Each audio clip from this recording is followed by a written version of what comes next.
Pemirsa, fortifikasi pangan atau pangan bergizi diperlukan untuk mencegah stunting. Dan berikut perbincangan rekan Abraham Silaban dengan Kepala BKKBN Hasto Waradoyo dan Direktur Bisnis Perumbulok Feby Novita.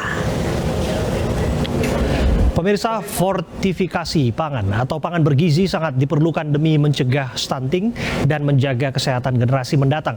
Kita akan berbincang mengenai persoalan ini dengan Kepala BKKBN Hasto Waradoyo dan Direktur Bisnis Perumbulok Feby Novita. Assalamualaikum, selamat malam Pak Hasto dan Bu Feby. Selamat malam. Ya, saya terlebih dulu ke Pak Hasto ya. Pak Hasto, urusan stunting kalau kita bicara soal penanganannya akan dimulai dari hulunya. Hulunya yang dianggap adalah BKKBN. Bagaimana upaya BKKBN untuk mengintervensi keluarga berisiko stunting hingga ke seluruh pelosok Nusantara, Pak?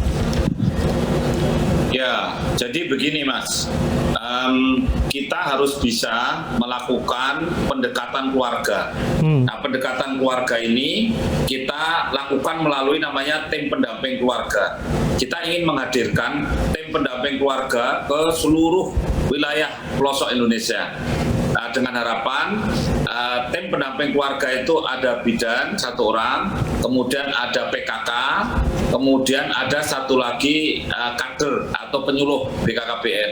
Nah, inilah yang akan mendampingi keluarga agar dia tidak melahirkan anak stunting, dan agar kalau dia melahirkan anaknya ada tanda-tanda stunting, maka kemudian dia bisa membimbing untuk penanganan stunting, karena stunting hanya bisa diatasi dalam 1000 hari kehidupan pertama. Begitu Mas. Ya. Selain yang sifatnya sosialisasi Pak, yang praktis apa yang sudah dilakukan BKKBN? Yang praktis begini, kita membentuk tim jumlahnya 600.000. Tim sudah selesai dibentuk bulan November ini. Ya. 600.000 orang itu tidak main-main loh, itu praktis. Kita bentuk orangnya dulu nggak ada, sekarang jadi ada 600.000. Kemudian kita membuat aplikasi namanya LC-Mail. Jadi kalau orang mau nikah 3 bulan sebelumnya tidak hanya di konseling Mas, tapi orang itu diperiksa tinggi badan, berat badan, kemudian lingkar lengan atas. Tujuannya supaya apa? Supaya tahu tentang body mass index-nya, supaya tahu dia anemia atau tidak. Karena kalau nikah itu jangan hanya pre-wedding aja Mas, harus prekonsepsi dipikirkan gitu loh. Ini action nyata dan harus kita lakukan.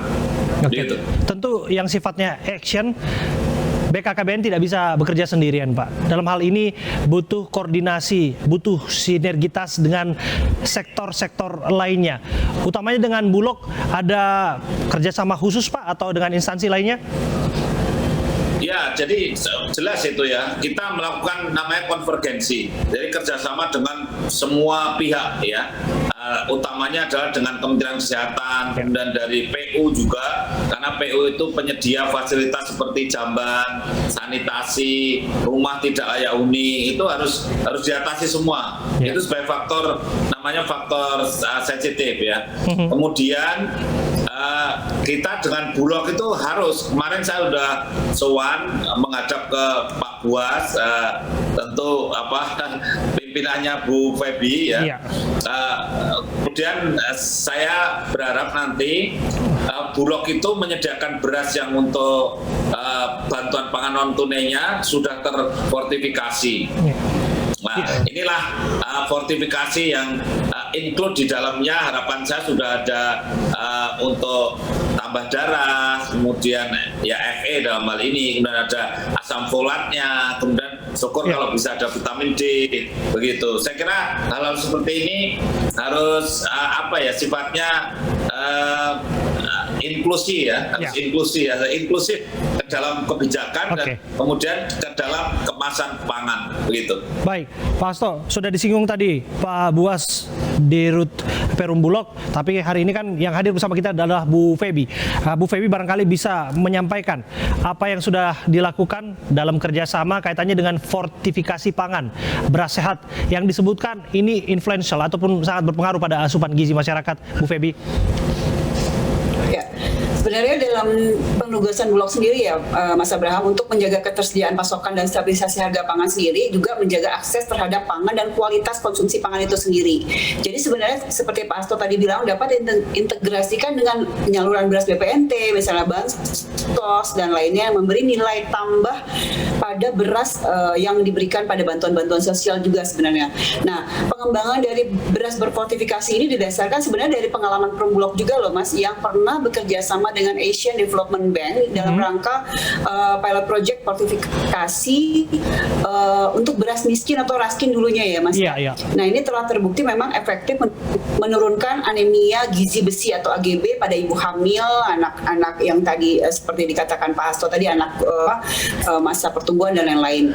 Memang beras fortifikasi ini memang sejalan dengan program pemerintah untuk menanggulangi permasalahan gizi dan kekurangan nutrisi, termasuk percepatan penurunan angka stunting. Itu sekaligus merupakan pengembangan memang produk Perumbulog. Jadi memang sangat saat ini memang kalau kita lihat mengapa perlu beras fortifikasi, tentunya ya sejalan dengan Undang-Undang Nomor 18 tentang pangan, tentang Undang-Undang PP 17 tentang ketahanan pangan dan gizi gitu ya. Terus ya tentunya tentang, apalagi kemarin baru juga di 2021 ada Perpres 72 tentang percepatan penurunan stunting. Jadi ini sangat sebenarnya beras fortifikasi Bulog ini sangat tepat sekali untuk program-program pemerintah. Tentunya tidak mudah Bu, karena kan targetnya kan seluruh pelosok Nusantara, memastikan bahwa asupan masyarakat ataupun warga itu adalah beras yang sehat, terfortifikasi. Saya tidak tahu istilah pastinya begitu. Tapi bagaimana pengawasannya, memastikan bahwa ini semua memang layak konsumsi? Oh gini, kalau ketersediaan tadi kita sudah kebetulan Bulog punya 1.600 gudang seluruh Indonesia, dan di beberapa gudang seluruh Indonesia juga sudah dilengkapi dengan mesinnya ya. Itu kalau ketersediaan pasti kita kita tersedia lah ya. Lalu tadi kalau misalnya tentunya quality control dan lain-lainnya, karena ini kan beras kesehatan ya, kita juga tidak bisa sembarangan. Kita juga ada sangat-sangat sangat-sangat memantau, misalnya itu ada base before dari kernelnya. Jadi beras fortifikasi itu beras biasa, beras premium atau medium yang dicampur premium dalam hal ini karena dia masuk beras khusus ya Mas ya. Yang dicampur kernel yang bentuknya seperti beras dan itu ada vitamin-vitaminnya. Jadi mengandung vitamin A, B, asam folat, dan besi, zinc. Tadi kalau Pak Hasto bilang syukur-syukur vitamin D, itu bisa mungkin kita bisa elaborasi supaya ada vitamin D-nya juga bisa nantinya. Oke, soal itu sangat kita kontrol Mas untuk. Iya. Bu Feby, tentu harapannya kan bisa seideal itu ya. Tapi kalau kita lihat dalam beberapa kasus di masyarakat kan ada beras yang tak layak konsumsi, berkutu dan lain sebagainya. Ini nampaknya memang jauh dari istilah beras sehat yang dimaksud, begitu Bu. Bagaimana tugas berat ini bisa dilaksanakan? Soal quality control ini nampaknya saya pikir nggak mudah. Ya, jadi gini. Tadi khusus untuk beras fortifikasi kita menggunakan beras premium dan packingnya pun kita pakai packing vakum Mas. Jadi vakum vakum itu kita press gitu ya, sehingga memang supaya kutu-kutu juga jangan cepat masuk dan lain-lain. Jadi ini memang nanti packingnya tuh sangat bagus sekali karena dia pakai vakum Mas. Saya kembali ke Pak Hasto. Ini terakhir Pak, kalau kita melihat apa yang terjadi di Lumajang, Jawa Timur, erupsi Gunung Semeru Pak, kita khawatir bagaimana saudara-saudara kita di sana bisa dapat pangan yang layak, kemudian bisa dibantu sebaik-baiknya. Kaitannya dengan mereka-mereka yang saat ini sedang hamil ataupun mereka yang sedang mengungsi saat ini, kan mereka butuh yang namanya penanganan, butuh yang namanya penyuluhan. Bagaimana upaya BKKBN untuk membantu mereka? Ya, kalau terkait dengan bantuan di Lumajang, itu BKKBN sudah menyiapkan bantuan untuk bina keluarga balita, bina keluarga lansia, bina keluarga yang sifatnya remaja. Ini tujuannya apa? Tujuannya supaya ibu-ibu yang punya bajuta, punya balita, dia tetap bisa menjaga gizi seimbang. Sehingga di tengah-tengah bencana itu kan sering bantuan itu sifatnya praktis itu, seperti mie misalnya begitu. Nah kalau anak-anak kasih mie tanpa tanpa ada sayur, tanpa ada lauk yang kemudian menjadi gizi seimbang, ini kan sangat mengganggu pertumbuhan. Mereka yang usianya kurang dari 2 tahun, 1000 hari kehidupan pertama, dia bisa jadi stunting kalau seandainya tidak tercukupi kebutuhan seimbang. Oke. Nah, saya komentari terkait dengan masalah beras fortifikasi misalkan begitu ya. Sebetulnya yang namanya orang mau nikah itu Mas, itu pasti mau untuk beli beras secara mandiri ya, yang berkualitas persiapan hamil. Sehingga saya punya ide gagasan, karena BKKBN itu merekam 2 juta orang menikah juga yang mau hamil dalam tahun yang bersamaan. Sebetulnya prekonsepsi ini perlu diprovokasi dengan gizi yang baik. Nah, oleh karena itu nanti saya berharap Bulog itu bisa membuat beras untuk persiapan pernikahan, beras untuk ibu hamil trimester 1, trimester 2 gitu. Yang populer, jadi tidak seperti tidak hanya susu saja. Kan sekarang ini ibu hamil itu kan sangat mengenal ada susu ibu hamil. Saya harus minum susu ibu hamil itulah. Besok saya bisa kampanye, ada loh beras untuk ibu hamil. Ini menarik, jadi, ini menarik. Itu produk Bulog gitu. Yang nikah itu sehari 6.000, setahun 6 juta. Ya suami istri setahun ada 4 juta lah. Kalau itu mengkonsumsi beras Bulog yang bagus tadi kan, ya lumayan lah. Ini Jadi menarik. begitu juga yang hamil kan 5 juta. Baik. Yang hamil 5 juta. Ya kalau memasakkan ibu hamil kan bukan hanya ibu hamil yang makan, satu keluarga ikut makan. Jadi kalau ada ibu hamil belinya beras untuk ibu hamil dong. Masa beli beras biasa gitu. Nah, saya kira butuh seperti itu. Saya yang kampanye, itu BKKBN yang kampanye agar masyarakat pakai beras fortifikasi gitu.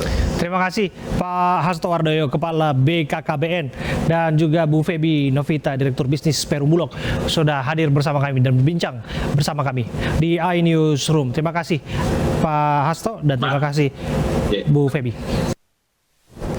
Terima kasih Abraham Silaban atas bincang-bincangnya yang sangat menarik sekali.